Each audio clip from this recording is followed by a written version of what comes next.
অনেক বড় কইরা পাচ্ছে। রাজ্যের বড়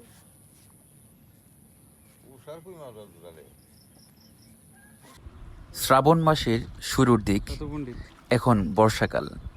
গ্রামের মানুষ এভাবেই ধানি জমি থেকে মাছ ধরেন।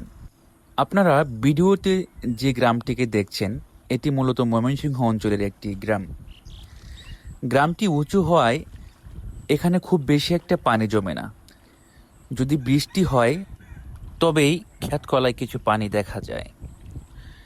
সেই সুযোগটিকে কাজে লাগিয়ে গ্রামের মানুষ কারেন্ট জাল ব্যবহার করে মাছ ধরেন।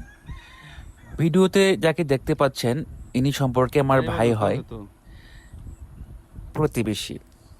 উনি এসেছেন সকাল 6টায় আগের রাত্রে এখানে পেতে রাখা কারেন্টের জাল তোলার জন্য। বৃষ্টি হলে কারেন্টের জালে মোটামুটি কিছু মাছ বাজে, যেমন ধরেন কই, পুঁটি, শিং এবং আরও অনেক মাছ। আমি কাছ থেকেও দেখাবো আপনাদেরকে কি পরিমাণ মাছ উনি পেয়েছেন।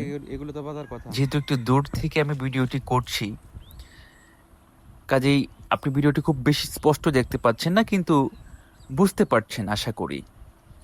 উনি একটি মাছ এখানে বেজেছিল, সেটাকে ক্লিয়ার করলেন এবং সামনের দিকে এগিয়ে যাচ্ছেন। এভাবে জালটি তুলতে হয়। মূলত আগের রাত্রে ওনারা পেতে রাখেন জালগুলা, এবং যদি বৃষ্টি হয় ওই রাতে তাহলে তাদের লাক অনেক ভালো হয়, কারণ অনেক বেশি মাছ বাজে। গ্রামের মানুষ মূলত নিম্ন আয়ের হয়। এইভাবে যদি কিছু মাছ ধরা যায় তাহলে তাদের অনেক টাকা সেভ হয়, মাছ কিনে খেতে হয় না। গ্রামীণ মানুষের জীবন জীবিকাটা একটু বৈচিত্র্যময়। আবার এই মাছ ধরার মধ্যেও একটি আনন্দের ব্যাপার রয়েছে। যেমন ধরেন, আমি মাছ ধরা দেখলে খুব ভালো লাগে এবং এই ধরনের ভিডিও করতেও আমার খুব ভালো লাগে।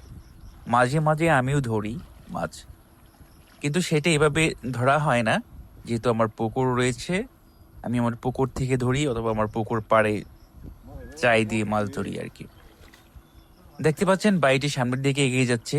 কিছু কিছু কই, টাকি, মাগুর, এই যে দেখতে পাচ্ছেন উপরে একটা মাগুর, অনেক বড় সাইজের, এটা বেঁধেছে।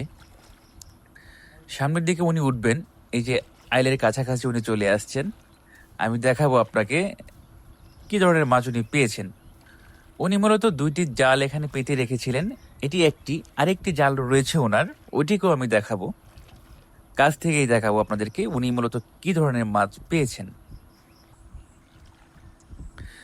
তো জাল তোলার জন্য খুব সকালে আসছেন উনি।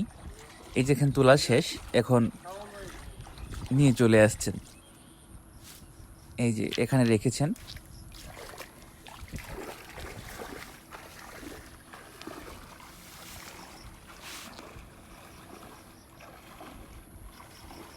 এটা কই বাজে। তো আপনারা দেখতে পাচ্ছেন কিছু কই মাছ বেঁধেছে, কিছু কই, টাকি, এগুলো গেলে দেখতে পাচ্ছেন কই মাছ।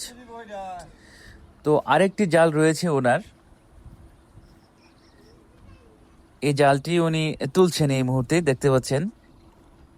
বিগত 2 দিন বৃষ্টি ছিল, বৃষ্টিতে এই জমিগুলা কিন্তু একবারে সাদা হয়ে গিয়েছিল বৃষ্টির পানি দিয়ে। কিন্তু এখন 2 দিন যাবৎ বৃষ্টি হচ্ছে না, সেই ক্ষেত্রে পানিটাও কমে গিয়েছে। পানি কমে যাওয়ার কারণে কিন্তু মাছের পরিমাণটাও হয়তো কমে গিয়েছে, সেই জন্য জালে মাছ কম দেখা যাচ্ছে। এখন দেখা যাক এই জালটাতে কি পরিমাণ মাছ পাওয়া যায়, আমি দেখানোর চেষ্টা করবো। দূর থেকে আমি যা দেখলাম আর কি, আসলে অনেক মাছই এটা বেঁধেছে। আমার মনে হচ্ছে যে এইটাতে উনি পুষিয়ে দিবেন নর্মালি। আগের জালে একটু কম বেঁধেছে মাছ, কিন্তু এটাতে অনেক বেশি বেঁধেছে আমার যেটা মনে হচ্ছে। তো আমি দেখাইতে পারতেছি কিনা আপনাদেরকে স্পষ্ট, দেখেন এই যে এগুলো কিন্তু মাছ, দেখা যাচ্ছে যে এগুলো কিন্তু মাছ। এভাবে হয়তো অনেকেই মাছ ধরেছেন, এই স্মৃতিগুলো হয়তো অনেকেরই মনে পড়বে আমার এই ভিডিওটি দেখে। তো এই ভাইয়া অনেক সকালে এসেছে, হয়তো মাছ ধরে নিয়ে ভাবিকে দিবে কাটার জন্য, সকাল সকাল রান্না হবে আর কি। তো এই মুহূর্তে সে এই জালটিকেও তুলে নিয়ে আসলো, এবং আমরা দেখতে পাচ্ছি কিছু মাছ বেঁধেছে ভালোই এই যে এগুলা কিন্তু দেশি তরতাজা মাছ, এই পুঁটি, শিং, কই এই টাইপের মাছ বেশি। তো ওনার জাল তোলা শেষ, বাসার দিকে চলে যাচ্ছে। উনি যাওয়ার পরে রান্না হবে, হয়তো একসাথে খাবেন সবাই।